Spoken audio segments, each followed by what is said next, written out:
Kerala water അതോറിറ്റിന്റെ ഭാഗമായിട്ട് ഷവറുണ്ട്. അപ്പോൾ 5-6 മാസം എല്ലാവരും വീഡിയോ കണ്ടിട്ടുണ്ടാവും.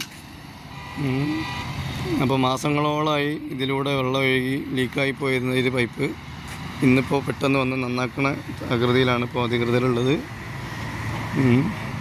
അപ്പോൾ ഇന്നലത്തെ ആ പ്രതിഷേധ കുളി അത് കാരണമായിട്ട് ഈ ഒരു പൈപ്പ് നന്നാക്കിയിൽ ഞാൻ അബിദിക്കാനെയും അതുപോലെ പിന്നെ അവർക്ക് സപ്പോർട്ട് ചെയ്ത വീഡിയോ എടുത്ത ആളൊക്കെ ഉണ്ടാവുമല്ലോ, അവരെയും ഞാൻ പ്രത്യേകം അഭിനന്ദിക്കുകയാണ്.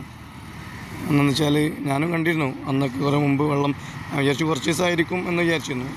ഇപ്പോൾ കുറേ ആയി എന്നൊക്കെ പറഞ്ഞിട്ട് നമ്മൾ ഈ ഭാഗത്തേക്ക് വരൽ കുറവല്ലേ. ഏതായാലും പൈപ്പ് നന്നാക്കി ഉഷാറാക്കിക്കൊണ്ടിരിക്കുകയാണ്. അപ്പോൾ അതിൻ്റെ വാൾവോ അങ്ങനെ എന്തൊക്കെയോ കംപ്ലൈൻ്റ് ആണെന്ന് തോന്നുന്നു. ഇനി ലീക്കൊന്നും ഉണ്ടാവില്ലല്ലോ അല്ലേ? ഇപ്പോൾ റെഡി ആയില്ല, എല്ലാം ഓക്കെയാണ് അല്ലേ? അപ്പോൾ ഓക്കെ. ഇത് കുറേ ദിവസമായല്ലോ ഇങ്ങനെ വെള്ളം ലീക്കായിട്ട്. എന്താ അവർ നന്നാക്കാത്ത നിങ്ങൾ അറിഞ്ഞിട്ടുണ്ടാവില്ല അല്ലേ? ഓക്കെ. അപ്പോൾ അവർ നന്നാക്കിയിട്ടുണ്ടെന്നാണ് പറഞ്ഞത്. ഇനി എല്ലാം ശരിയാവും.